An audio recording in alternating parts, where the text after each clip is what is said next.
Salut à tous les amis, on se retrouve pour une nouvelle vidéo. Ah bah comme tout le temps de toute façon. Donc aujourd'hui qu'est-ce qu'on fait? Déjà on a fermé le garage, donc s'il fait un peu moins clair, tu m'excuses parce que j'ai une lunette qui a cramé, j'ai toujours pas changé. Et on a fermé le garage parce que ça caille dehors là, tu vois, et puis il neige, donc on a mis le chauffage. Donc là aujourd'hui on se retrouve pour une chose déjà. On va démonter un 140 U-Power. C'est un vrai, hein, comme je te le dis. Alors la petite histoire c'est que c'est pas à moi, hein, c'est un ami, Sylvain. Il a acheté une moto complète, on en parlera bientôt. Lui voulait que le moteur. Enfin, bref. Il démarrait pas. On sait qu'il y a des choses de pété, ça c'est sûr. Il l'a acheté principalement pour tout simplement avoir des pièces de rechange. Mais il m'a dit écoute, bah, comme c'est un vrai power, regarde voir ce qu'ils font dedans. Parce que pour savoir si vraiment il faut quelque chose dedans ou pas. Sur le 140 je parle. Donc on va le démonter déjà pour savoir pourquoi il démarre pas. Pourquoi il pisse l'huile de partout. Et pourquoi il kick plus non plus. Parce qu'il y a beaucoup de problèmes sur ce moteur. Donc, là je vais te montrer le moteur. On va le démonter, diagnostiquer tout ce qu'il faut changer. Ensuite moi je dirai à mon collègue, il faut changer ça, ça, ça, ça. Il le refait, il le refait, il le refait pas, il le refait pas. Dans tous les cas je pense qu'il va le refaire parce que il est plus à une moto près. Il en a je sais pas combien, il en a au moins 15 alors. Donc là je prépare mes outils, je prépare le petit plan de travail et puis on va le démonter. Je l'ai déjà vidangé, hein, pas de panique. Donc je te montre tout ça, c'est plus ça. Voilà le moteur les amis. Donc je te montre pas. U-Power, c'est gravé de l'autre côté aussi. C'est un vrai U-Power. Donc la petite histoire, il l'a acheté à un gars qui se débarrassait de la moto. On savait qu'elle démarrait pas. Hein. Il n'y a pas de problème, le gars nous a dit qu'elle démarre plus. De toute façon, quand tu vois les clés du moteur, tu as compris. Moi je pense que joindre tout de soupape, tout est mort, parce que vu l'huile qui coule. Vu l'huile qui coule par l'échappement, tu te rends compte. Moi ce qui m'intéressait, c'était de voir s'il y avait une prépa de fête dedans. Dans le 140 je parle, U-Power, dans celui-là. Alors s'il y avait une prépa de fête ou pas dedans. De ce que je vois, non, il n'y a rien. Donc, je sais pas trop ce qu'ils vendent comme étant U-Power sur 140. Donc, je sais pas. On va démonter, de toute façon, dans tous les cas, il faut le démonter pour le refaire. Donc, on va déjà démonter, le cache allumage. Ensuite, on va virer le cache embrayage pour voir ce qui a pété. Puis après, on enlèvera cylindre, piston, etc. Enfin, t'as compris quoi. Bon, allez, c'est parti. Voilà les potes. Donc là, j'ai déjà enlevé. Tu m'excuses, il y a un peu de bruit. C'est vrai qu'il bosse de son côté. Donc là j'ai déjà enlevé tout ce qui est le cache culbu, le cache de la couronne de distri. J'ai déjà prédévissé les têtes de soupape. J'ai fait tout ça. Tout ça pourquoi? Parce qu'en fait je le range dans un carton parce qu'il ne sera pas remonté maintenant. Parce que là il faut que je voie tout ce qui a changé, qu'on commande les pièces et qu'on le remonte. Moi je te conseille toujours de prendre un carton. Quand tu le remontes pas tout de suite, tu prends un carton, tu notes bien pour ton moteur. Moi je suis obligé parce que j'ai plusieurs moteurs à l'atelier. Je mets un carton, je note bien et je range les pièces au fur et à mesure dans un ordre bien précis. Comme ça, si tu as un doute, si tu ranges correctement les choses, tu peux pas te dire « Ouais, putain, la vis là, je sais plus si elle va à l'allumage ou si elle va au carter d'embrayage. » Non, si tu le fais au fur et à mesure, tu es sûr de ne pas t'y perdre, tu vois. Donc là, on continue. J'ai déjà prédéfisé tout. Là, je vais enlever les 3 vis là pour enlever la couronne de distri et après, je vais pour enlever la culasse. Voilà les gars. Donc là, j'ai enlevé tout ceci. Donc l'axe, la couronne de distri. Et tu vois, tu mets toutes les vis dedans. Comme ça, tu as les 3 vis de la couronne de l'arbre à cam. Et la vis de la culasse, celle qui est ici. J'ai tout mis comme ça. Moi, j'ai pas besoin, mais je te montre pour toi. Après, toi, tu le prends. Tu viens le foutre dans un coin bien peinard. Et voilà. Maintenant, on va enlever la culasse. Donc là, il n'y a plus rien à faire. J'ai tout enlevé. Il ne me reste plus qu'à tirer. La chaîne de distri, elle est là. Elle va tomber dedans. C'est pas grave. On s'en fout. De toute façon, je le démonte. Donc après, tu arrives et tu tires. Bon, bah déjà, le cylindre, il est mort, ça c'est sûr. Oh la vache. Ouais. Ah, bah il n'aurait jamais démarré, quoi. Donc là, on a deux choses. Toi, t'as pas vu, mais déjà, le cylindre, il est mort. Et là, l'arbre à cam, tu vois, on était au point mort haut. Hein, donc là, on était bien au point mort haut, comme on est là. Et là, on a un sérieux problème. Regarde. Tu vois, je sais pas si on a la lampe. Cédric, est-ce qu'on a la lampe dans les coins? Cédric, il est où, Cédric? Il n'est pas là.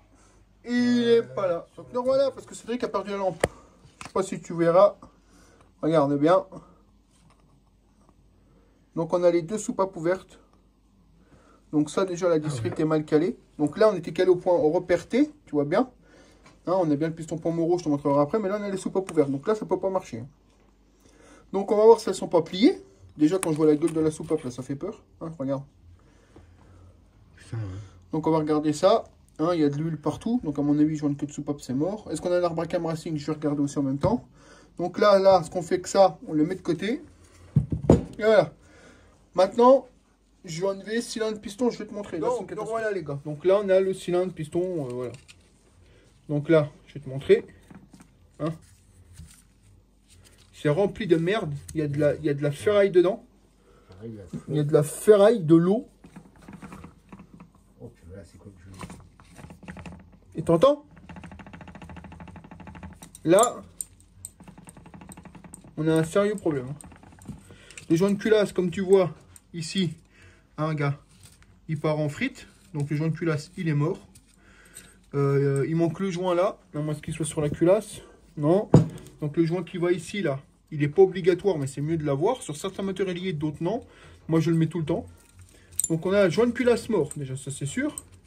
On va enlever le cylindre. Mais là, écoute bien. Écoute. Écoute bien. Hein. Là, à mon avis... Ah, putain de jeu. Là, on a soit le vibroquin, le pied de bielle, enfin, t'as compris, le roulement de bielle qui est mort. Ou alors, c'est le piston qui a un gros problème. Et ça, c'est bizarre aussi, ça. C'est quoi ça? Donc là, on va démonter... on va enlever le cylindre. Je te reprends. Donc voilà, les potes. Donc la culasse, comme je t'avais vu tout à l'heure, elle avait les soupapes ouvertes. Tout simplement parce qu'ils étaient calés au point moraux. Mais ils avaient laissé l'Arbracam en position ouverte. Donc là, tu vois, je l'ai remis en position neutre, on va dire. Donc tu as bien ton mouvement de bascule avant l'actionnement des soupapes. Et les soupapes sont bien fermées. Elles doivent être comme ça. Sauf que celle-ci, elle est morte. Hein. Tu vois bien qu'elle est ouverte, malgré que l'Arbracam soit en bascule. Donc là, il appuie sur rien. Donc soupape morte, ça c'est sûr. Quand tu vois les cas de la bougie, je sais pas si Cédric il arriverait à éclairer la bougie, s'il te plaît. Là, tu vois que tout, il y a un sérieux problème sur ce moteur-là. Elle est morte la bougie, elle est même cassée, il y a des bouts. Ouais, non, mais ça a tapé. Donc là, ça on n'y touche pas, on l'a démontré tout à l'heure. On sait que la culasse, ça allait refaire. Maintenant, on va enlever le cylindre pour aller voir d'où vient le jeu. C'est parti. Donc là, pour faire ça, c'est pas compliqué. Tu enlèves la roulette qui est là, qui est dedans là. Donc la roulette, elle est ici, hein, comme ça. Clé de 10, tu démontes, après tu enlèves le boulon là. Allez, c'est parti. Donc on a enlevé le cylindre. Pour l'enlever, c'était la misère. Hein. Comme tu vois, tout est rouillé. Il y a eu de l'eau dans le moteur. Regarde la gueule du cylindre. Hein. Je te montre pas. Enfin, je te montre pas. Si, je te montre justement. Tout ça, c'est pas moi. Ça, c'était dedans. Ça, c'est pas moi du tout. Donc, il y a de l'eau, il y a un petit peu de maillot, il y a un peu de truc. Le cylindre, est-ce qu'il est mort? C'est à 150 en plus, c'est non à 140. Le cylindre, il est mort. Il a pas l'air. Il a même pas l'air d'être vieux. Mais il a mal été traité. Tu vois, ce fameux joint que je te parlais, qui est ici. Mais non, il y a les mêmes en haut, normalement. C'est pas obligatoire, mais c'est mieux de le mettre. Donc là, le cylindre, Cédric va passer un coup de dent juste pour voir s'il est propre. Et s'il est propre, on lui mettra un coup de redoir et c'est bon. Le piston, lui... il n'a pas l'air d'être mortifié.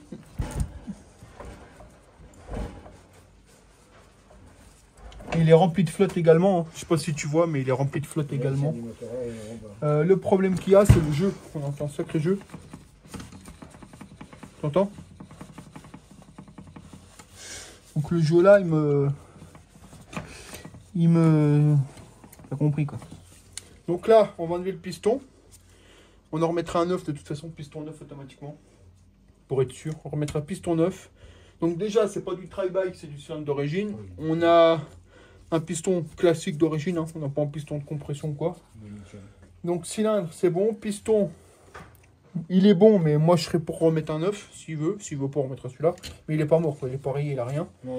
On a un bon gros nettoyage carter moteur, ça c'est sûr. Là, on va enlever le piston avec Cédric, comme ça on le remet dans le cylindre, on est bon. Donc une petite pince pour enlever le clips, ou un petit tournevis place, s'il te plaît. Ensuite, avec Cédric, on va enlever... On va enlever quoi, Cédric? L'allumage ou l'embrayage? Je veux voir, là, c'est ça, c'est pas l'embrayage. Là, on a un problème à l'allumage aussi, on va te montrer.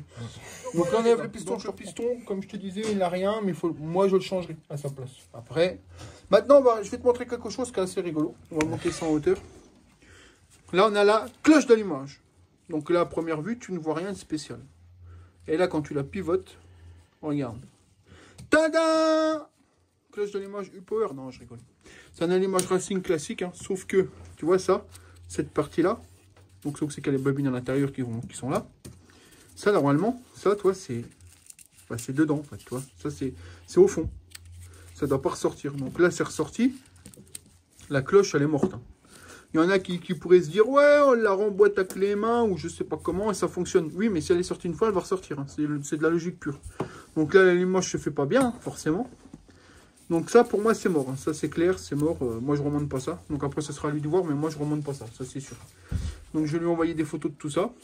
Les bobines, elles ont pas l'air fracassées. Hein. Non, elles sont remplies de flotte. Ça, le moteur-là, il a pris l'eau, c'est sûr.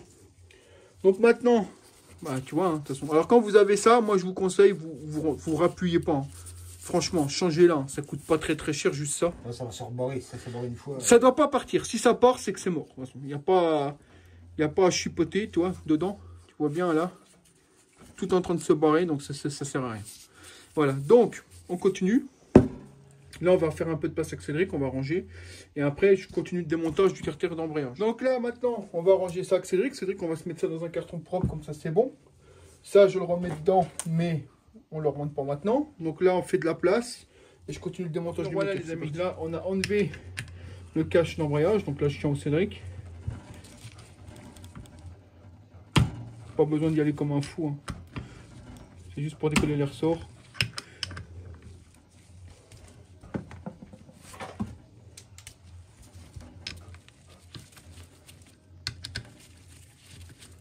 Voilà. Là, il va dévisser tranquillement. Là, c'est vrai qu'on peut surbaiser. Voilà. Donc, quand vous démontez le carter d'embrayage, vous faites bien attention. Il y a une rondelle ici. Celle-ci, là. Elle va là, elle est très importante. Ne l'oubliez pas, sinon vous allez avoir du jeu dans l'axe et ça va faire du bruit. Donc faites bien attention quand vous démontez votre carter d'embrayage. Donc là, on a quoi? Tout le système d'embrayage, hein, les disques, enfin tout le système d'embrayage. Là, on a la pompe à l'huile ici. C'est vrai qu'on ne voit pas que c'est les mains, mais on a la pompe à l'huile ici. Et puis bah voilà, là on démonte pour voir qu'est-ce qui est cassé. Parce qu'à mon avis, il y a de la pièce. Déjà, quand je vois la gueule des pignons là, je vois déjà qu'il y a des problèmes déjà, ça c'est sûr. Donc on continue, on te reprend une fois qu'on a tourné, au moins tu verras. On en arrive là mon pote. Forcément, tu vois pas. C'est rien, c'est vrai qu'il fait un petit peu de bruit, mais il faut pas lui en vouloir. Tu travailles.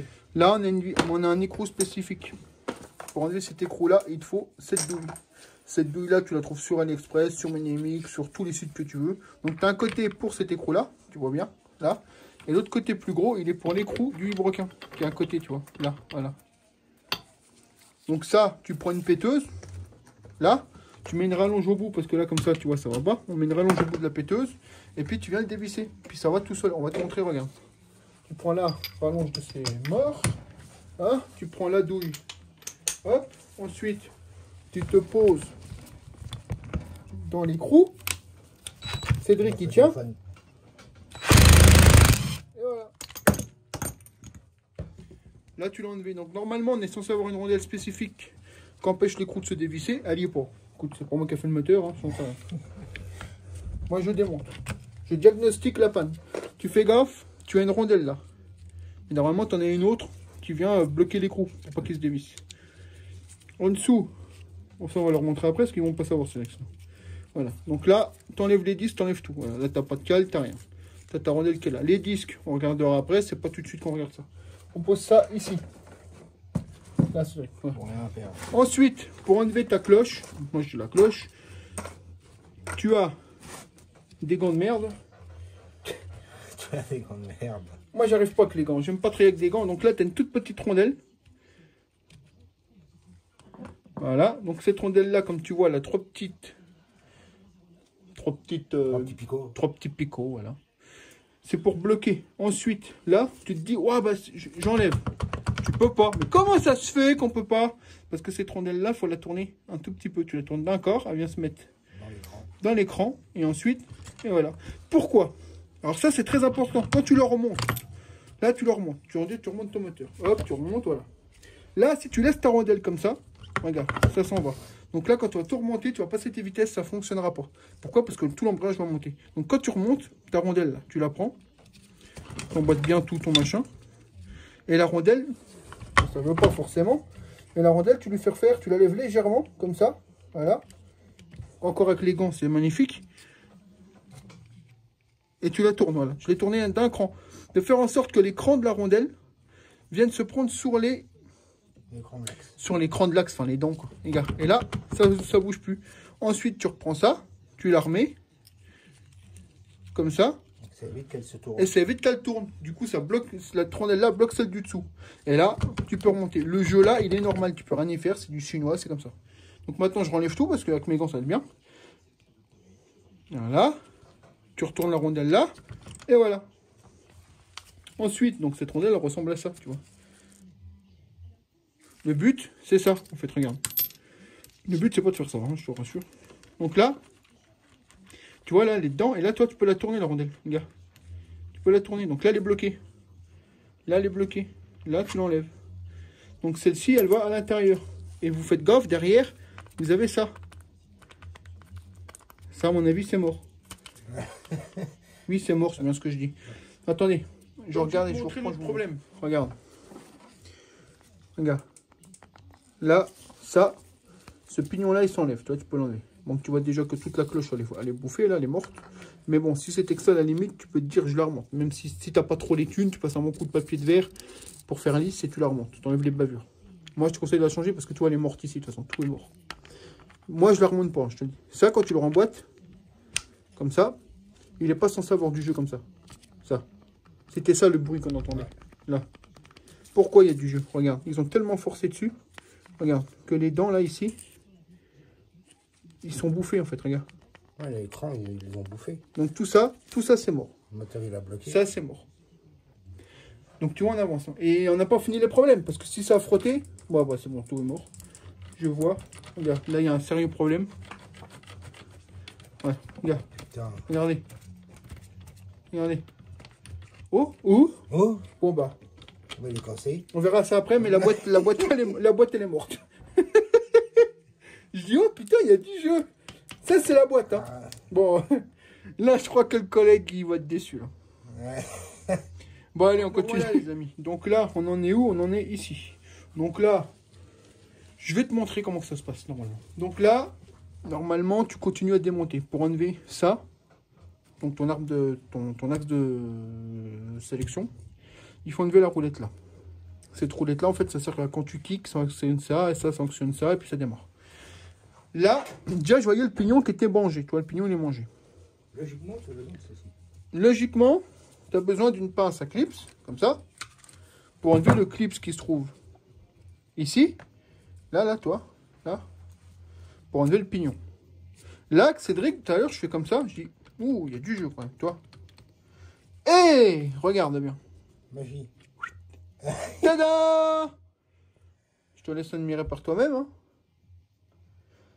L'axe de sortie de boîte. L'axe de sortie de boîte, donc ça, c'est la boîte. Hein. Ça, là, ça. C'est la boîte. Hein. Ça, c'est la boîte. C'est la boîte, quoi, tu vois. C'est une pièce complète, alors. C'est dedans, quoi. Donc là, tu fais gaffe, t'as une rondelle. Normalement, quand tu enlèves le clips, là, tu enlèves la roulette. Et derrière la roulette, tu as le clips là qui est là. Voilà. Ça, c'est pas censé s'enlever. De toute façon, tu vois bien. Hein. Donc là, la boîte, elle HS. Ça, c'est sûr. Faut changer au moins l'arbre primaire ou secondaire. Là, tout de suite en tête, là, je l'ai plus dans la gueule, là. Mais la boîte, elle est morte. Ça, c'est sûr. Donc ça, c'est vrai que je te laisse ranger ça comme ça, c'est bien. Oh, putain. Ensuite, on voit que là, ça a frotté. Donc, c'est mort. Là, qu'est-ce qu'on fait? Concrètement, le carter, il a... Là, tu vois que le carter, là, bon, là, c'est un défaut. Clairement, c'est un défaut. Il est utilisable, il n'est pas mort. J'ai pas diagnostiqué les pignons là, mais à mon avis... Non, lui, ça va. Non, c'est mort aussi. C'est mort aussi. Ah, ils sont bouffés de chez bouffés. Ah, les pignons en dessous, là, les dents sont bouffées.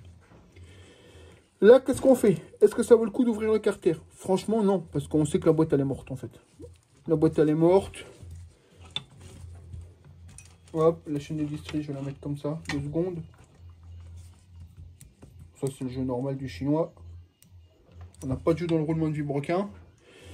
J'ose même pas ouvrir la pompe à l'huile pour voir s'il n'y a pas du dégât là-dedans. Là, on est censé avoir un joint. Ils ont même pas mis le bon joint, ces connards. Ah oui, bah du coup, lui, il passe pas. Regardez, le joint, là. Le filtre est bouché. Impeccable. Ça, je sais pas qui c'est qui a fait ce moteur-là, mais ça fait peur.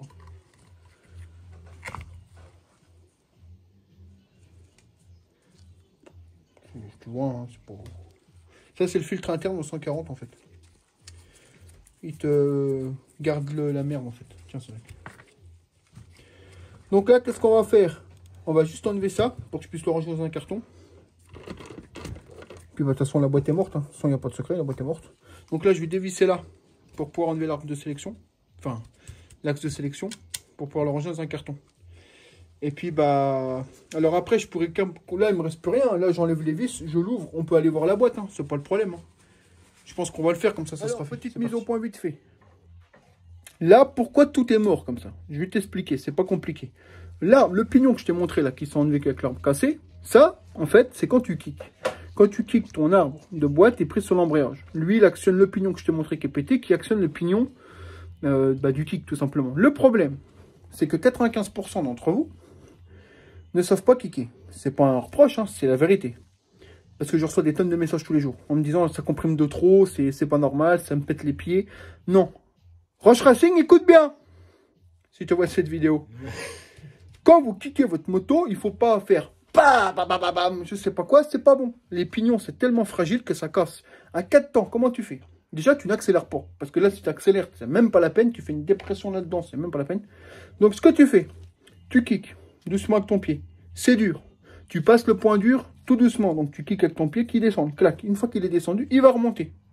Là, le prochain coup de kick, tu seras dans le mou. Ce sera plus mou. Et là, tu mets un bon coup de kick et ça démarre. Et tu niques pas tes pignons. Quand vous vous acharnez à kicker, que ça bloque d'un coup sec là. Quand vous mettez des coups de kick et vous accélérez et que ça bloque, tu sais que ton pied remonte, que ça s'appelle un retour de kick, ça s'appelle. Et ben ça, imagine ce que ça fait. Ah, ça fait une salade de pieds. Ça fait ça. Ça finit par casser tes axes de boîte. Et en premier lieu, ce qui casse, là, ils ont insisté vraiment fort là. Là, ce qui s'est passé au début, c'est ça. Encore, tu vois qu'ils sont bouchés. Hein. Tous les pignons sont morts. Je te laisse regarder. Tous les pignons sont morts. Ce pignon-là, il actionne celui-là du kick, etc. Quand vous kickez mal, en pensant bien faire, vous faites mal. Tu vois? Et là, tu bouffes tout. Toi, tout est mort. Hein. Je mens pas, hein. Regardez. Donc, il faut savoir que ce pignon-là et l'autre en bas, là, il y en a déjà pour 20-25 € déjà. Je vous le dis, c'est les tarifs. Donc, vous bouffez ça. Après, quand vous kickez, ça fait...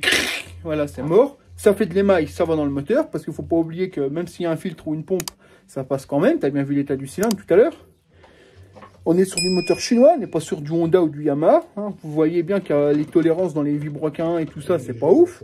C'est pas des moteurs à 1000 €, c'est des moteurs à 200 balles. Donc toi, 200 balles, 300 balles, tu l'achètes. Mais imagine combien il coûte à la fabrication.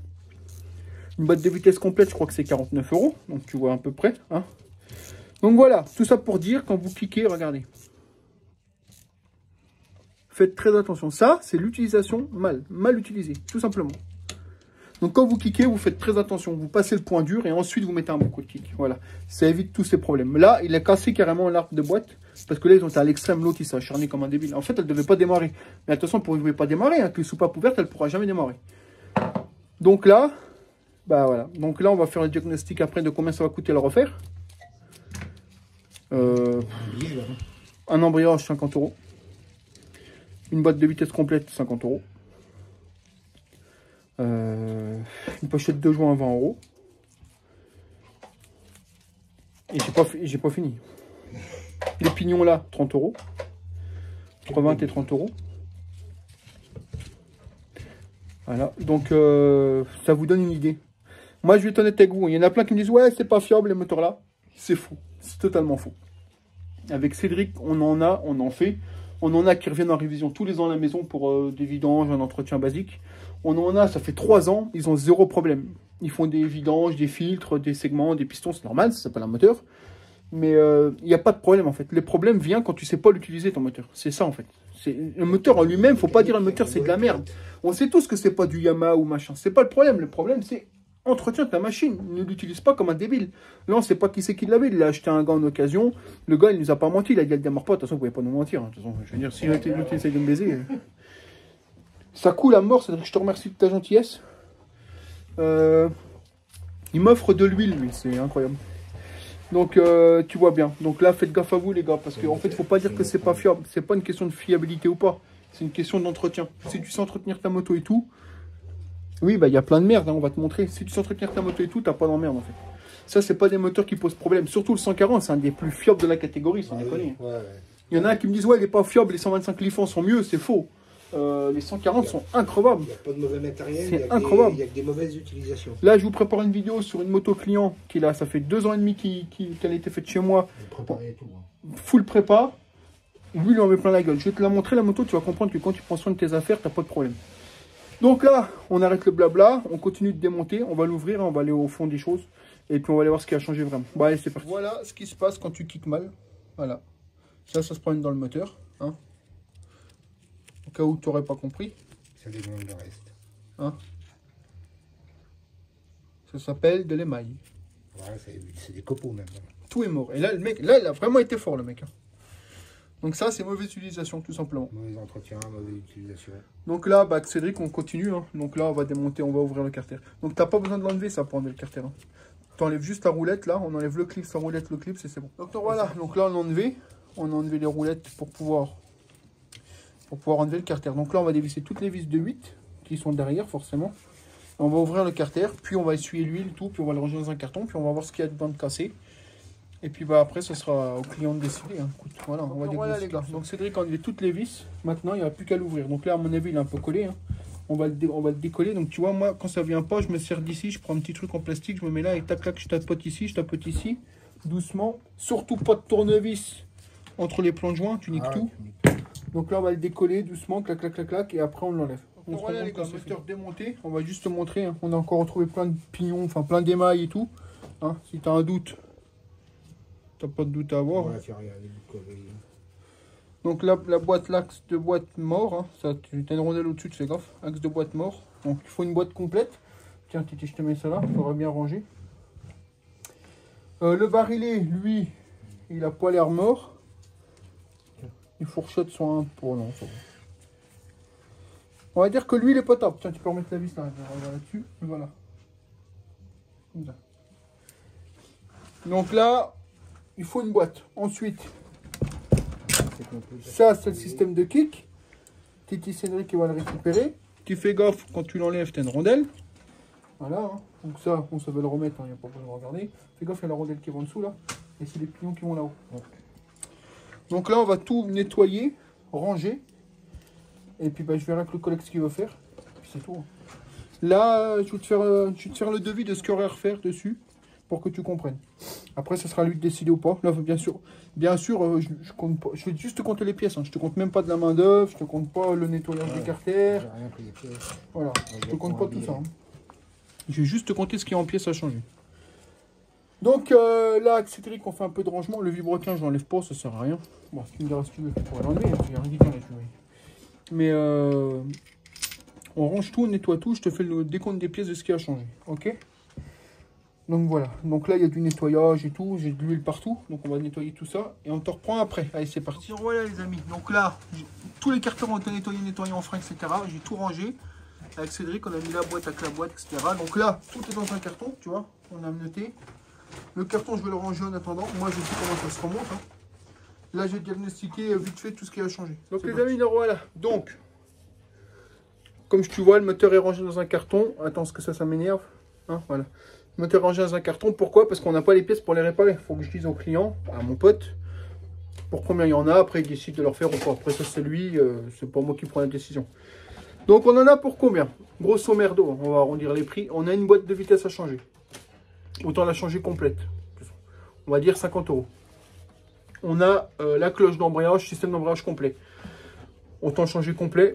On a entre 50 et 60 €. Donc, on va dire ça fait 110 €. On a un carter. Le carter est cassé. Le roulement à biquet dedans, il est mort. Et le carter est cassé. Un carter, c'est 50 €. Donc 120 plus 50, 170. 170 € déjà. Une pochette de joint, 20 €. Et les pignons d'axe de kick, 170 plus 20, 190. Plus 2-3 conneries, je pense qu'on est dans les 220 €. 220 € de pièces, sachant que j'ai pas compté la soupape qui est morte. Et la main d'œuvre. Donc, pour moi, on en est au moins à 250 € de pièces. Ouais, pour le refaire. Sachant qu'un moteur neuf, c'est 350. Est-ce que ça vaut le coup de le refaire? Sachant qu'en fait, il a rien du power. Hein, c'est un new power, mais il n'y a rien. Il y a un arbre à crème racing et un allumage racing mort. Bon, qui n'était pas mort. Hein. Et dans l'U-Power 140, vous savez qu'il n'y a rien du Power à part un Arbacam Racing. Tout simplement. La culasse n'est absolument pas préparée. Donc je sais pas qui c'est qui allait raconter les conneries pareilles. Mais en tout cas, c'est pas préparé. Le 140, je dis bien les autres, j'en sais rien, j'ai pas regardé. Donc voilà, on en a à peu près pour 250 balles de pièces. Donc moi je vais lui dire. Après à lui de voir s'il refait ou pas. Moi je peux pas l'aider, j'ai pas de pièces d'occasion en stock là. J'ai plus ça, Donc voilà, donc là il est dans un carton, on va le ranger. Il va me dire oui ou merde. S'il veut pas, ben, il le gardera pour les pièces. Hein. Enfin, quelles pièces, je sais pas. Mais il le gardera, puis je sais pas, enfin je sais pas. Ça serait que moi personnellement je le refais pas. Ouais. Moi je le refais pas. Franchement, ça sert à rien. T'en as des occasions à 100 balles. Là, on en avait acheté un. Tu le vois pas parce que c'est une connard de mort avec le téléphone là. Voilà, il veut pas en plus, tu sais. Il fait tout pour m'emmerder le téléphone là. Donc, je vais te montrer. Là, celui-là. Celui-là, je l'ai acheté sur Mini MX. D'occasion complet. Il y avait un problème de boîte, 100 € livré. Tu vois. Ça te donne une idée après. Sachant qu'on lui a refait. Hein. Il m'a coûté environ 30 € de pièce pour le refaire. Il n'y avait rien. C'était un pignon qui était mort. Pignon clips, enfin bref. Donc voilà, donc après ce sera lui de décider. Des fois ça vaut pas le coup de les refaire parce que tu sais que ça coûte rien. Putain, le gant du Cédric il m'offre des gants, tout est mort. Donc du coup bah c'est compliqué quoi. Tu vois bien. Là moi je dis qu'arrive à ce stade là, faut pas le refaire. Ça sert à rien. Après lui je le connais, il va tout refaire. C'est pas grave, moi je le refais, je m'en fous. C'est surtout pour lui en fait. Hein. C'est une question d'argent calculé. Donc ouais, je sais pas, on verra bien. Donc cette vidéo du 140 Power démontage est finie. Comme je te dis, prends bien le temps de ranger tes pièces dans des cartons quand tu ne le remontes pas tout de suite. Ça t'évite les problèmes. N'hésite pas à prendre des photos, des vidéos si tu as un doute de comment va la pièce. Là j'ai tout mis dans un carton parce que je ne le remonte pas. Et à mon avis, je ne sais pas comment on va le refaire celui-là. Donc voilà. Donc maintenant, bah, je te dis à bientôt pour la prochaine vidéo. Donc 140 Power, qui a rien du Power, je pense. Et me dites pas, oui, il a peut-être été déjà démonté. Non. Le mec, il me dit, le mec à qui il l'a acheté, il l'avait acheté complet neuf. Voilà. Il y a un Arbacam Racing, il y a un allumage Racing. Après, je ne sais pas si eux spécifient une prépa culasse ou pas. Je ne sais pas. Là, il n'y a rien du tout. On s'en fout de toute façon. Il ne l'a pas acheté neuf. Donc, bref. Donc, voilà. Donc, bah, écoute, je te dis merci. Tu auras peut-être une suite de vidéos. Si il y a une suite de vidéos. Tout simplement. Bon, allez. Ciao, bye. Et puis, bah, on se retrouve pour une autre vidéo la semaine d'après encore. Voilà.